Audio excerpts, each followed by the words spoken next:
Dimanche 14 mars 2021, mesdames, messieurs, bonjour, bienvenue sur l'œil d'Abras Média.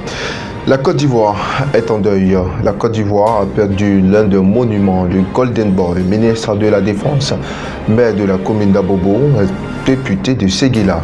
Nous l'avons perdu le 10 mars 2021. Nous allons faire un tour sur le parcours de cette personnalité, Ahmed Bakayoko, dans quelques secondes.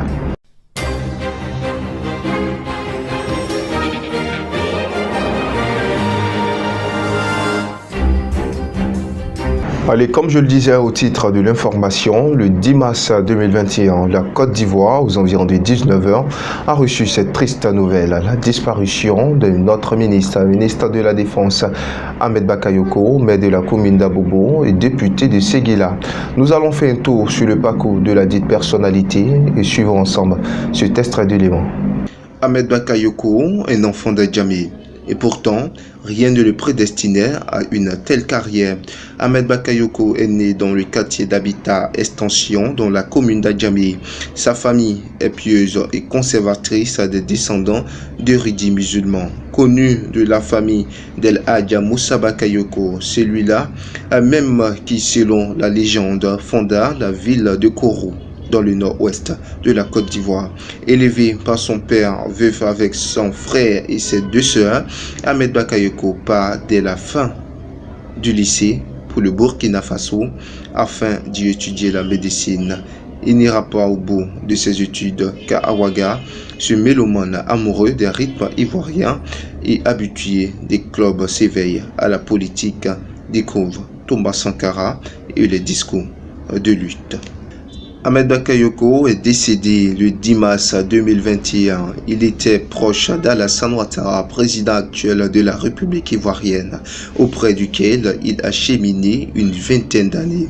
Après la crise post-électorale de 2010 à 2011, le président le nomme au poste stratégique du ministre de l'Intérieur.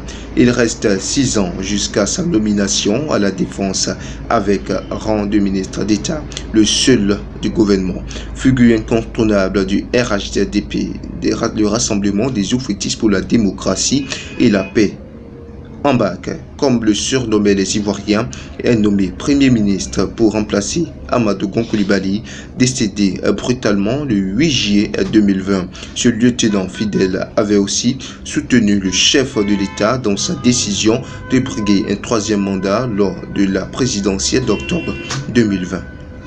Ahmed Bakayoko est nommé Premier ministre, chef du gouvernement, ministre de la Défense le 30 juillet 2020. Il décède le 10 mars 2021 d'un cancer. Après avoir été hospitalisé en France au début du mois et transféré d'urgence le 6 mars dernier en Allemagne.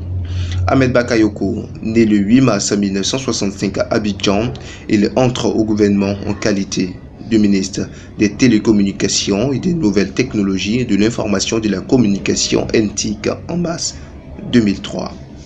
Il était ministre d'État, ministre de l'Intérieur et de la Sécurité avant sa nomination le mercredi 19 juillet 2017 à la tête du ministère de la Défense. Homme de médias, Ahmed Bakayoko est à l'âge de 25 ans le directeur de la publication quotidien Patriote. À 28 ans, il prend les commandes de la première radio privée commerciale de Côte d'Ivoire, Radio Nostalgie. En 2000, le voici PDG de Nostalgie Afrique. Sa présence dans les médias ne relève pas du hasard, mais plutôt du résultat d'une ambition saine. Déjà en classe de CM2, il crée et dirige le journal de l'école. Par la suite, il dirige le journal du collège d'Adjamé et assume très jeune de nombreuses responsabilités à la tête de différentes associations estudiantines, notamment celle des amicales des élèves et étudiants ivoiriens du Burkina Faso en 1986 et de la jeunesse estudiantine et scolaire du PDCI en 1990. C'est donc sans surprise qu'il prend la tête du Conseil national des patrons de presse de Côte d'Ivoire. Les hommes politiques sont généralement issus de l'élite et ils ne sont pas souvent proches des masses. Leur parcours, leur expérience et leur agenda chargé les maintiennent souvent éloignés des préoccupations des populations, nous le savions tous. Mais Ahmed Bakayoko n'était pas de ceux-là. L'ancien premier ministre ivoirien n'a jamais coupé le lien que l'unit aux populations. Voici ce qui faisait qu'il était considéré comme l'homme du peuple. Ahmed Bakayoko n'a pas fait de brillantes études supérieures. À part le baccalauréat, on ne lui connaît pas d'autres diplômes. Mais il n'a jamais pris cela pour un handicap. Et cela n'a pas empêché de gravir des échelons et devenir un homme politique de premier plan dans son pays, la Côte d'Ivoire. Yoyo Toit Rouge, ex-manager de DJ Arafat, rappelle les conseils que lui donnait celui qu'il appelle l'homme fort de la Côte d'Ivoire. Ahmed Bakayoko, c'est un leader de la jeunesse qui part. Chaque jeune se reconnaissait en lui vu son parcours. Il nous disait tantôt d'être entreprenant et d'avoir l'esprit de créativité. Il est l'exemple même de quelqu'un qui est parti de rien pour arriver au sommet. Il arrivait à utiliser le langage de la jeunesse.